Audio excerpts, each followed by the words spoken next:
everyone! Welcome back to Techie Dialogue. Today I'll show you how to get more storage on CapCut PC, step by step. If you're running low on space and want to keep editing smoothly, this video is for you. And before we jump in, don't forget to subscribe to the channel for more helpful tutorials. Alright, let's get started. Step 1.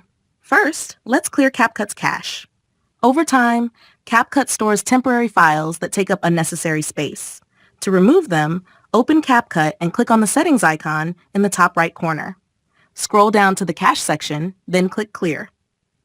This will free up storage without affecting your projects. Step 2. Next, let's change the default save location.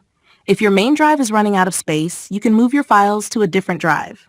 To do this, go to CapCut Settings, find the Save Path option, and select a new location with more storage. This ensures future projects and exports won't clog up your primary drive. And that's it! Now you know how to free up storage on CapCut PC.